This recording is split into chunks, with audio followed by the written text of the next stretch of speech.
How tough was it not to get the full special teams atmosphere during the Crimson and Gray game without kickoffs and punts? Oh, I think it was all right. I mean, sometimes it's better to be in more of a controlled environment on those situations, especially the first year here, first time in the system with our kids learning terminology and techniques and things that we're trying to get done and the expectations. So I don't look at it as a negative at all, actually.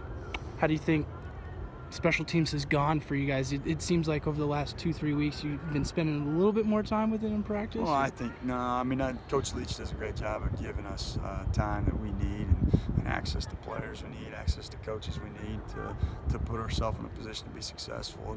And so I think, yeah, it has went better. Probably what you'll see is we got probably more work done the last couple of weeks just because the kids knew more what we expected, what I expected from a drill, from a drill basis, from a reps basis, from a tempo, just all that type of stuff, which is natural anytime you have a transition.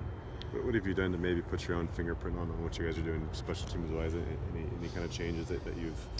I think just kind of the overall buy-in that I'm trying to make sure we get from our entire roster, and everybody says that, but it's something that we're truly pushing for every single day to make sure that whether you're a starter or whether you're a guy that's lower on the depth chart on the offensive or defensive side of the ball, that you can make an impact. You need to make an impact for us to be as successful as we need to be on this phase. Have you seen the rush backers come along so far?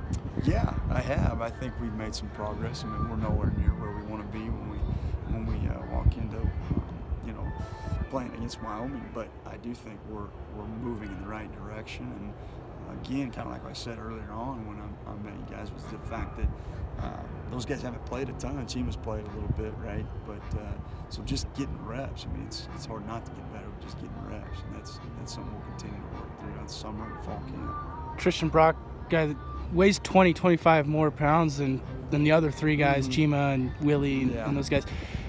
Do you see him as more of like a run stopper? I mean, how have you viewed Tristan and his transition? Well, I view Tristan as a guy that works his tail off every single day, does what I ask him to do.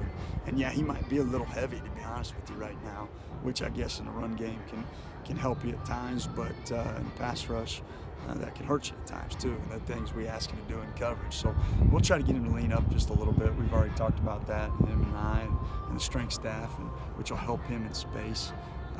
But that is one of his strengths, physicality on the line of scrimmage against the run game. Do you have a clear-cut couple guys that are leading the pack at that position right now? I think there's some guys that are leading the pack coming out of spring, but I mean the competition is going to be just as open as we go into fall camp because, like I said a second ago, nobody is a clear-cut starter until we walk off the bus at Wyoming. You've been in Pullman almost 3 months now. Yeah. What's the adjustment been like for you? Oh, I love it. I mean, I'm a small-town guy. I grew up on a farm in Kansas, so I mean, 35,000 people in Pullman is really a city where I grew up. So it's been pretty easy for me to transition, and my wife too. So love the atmosphere, love the staff, and it's been great getting to know the kids too. Have you acquired any good Coach Leach stories yet? Oh, I think there's always good Coach Leach stories, right? I mean, you gotta give us one every day. But no, he's been great to work for, and I appreciate the opportunity, and I love being here. Have you deciphered? Jack Crane, obviously a kicker, but Blake, Johan, and Oscar. I mean, who's punting? Who's kicking? I mean, have you? I think that'll be an open competition. Yeah. There will be an open competition throughout summer and fall. So I wouldn't peg one guy in any of those slots, to be honest with you. I think that the holder, the returner, all that is still something that I want to continue to evaluate throughout summer and throughout the fall game. But you're comfortable with Johan and Blake doing both, punting and kicking? Blake hasn't punted. Blake, I don't know where that got misled or whatever, but Blake hasn't punted. Blake's been a kicker for us the whole time. Johan has done both a little bit, but like I said, it'll be a continued competition. Do you like the idea of having a kind of rugby punter? Kyle Sweet did it a lot last year, having guys that can do different things in different scenarios in the field, different positions. Yeah, I guess, I don't know if this is going to answer your question or not. I guess to me, I'd rather have one guy that can do both, you know what I mean, instead of having to sub them in and out. I would rather have a punter that when we shoot him out there and the opponent sees our personnel, they don't know exactly what's coming.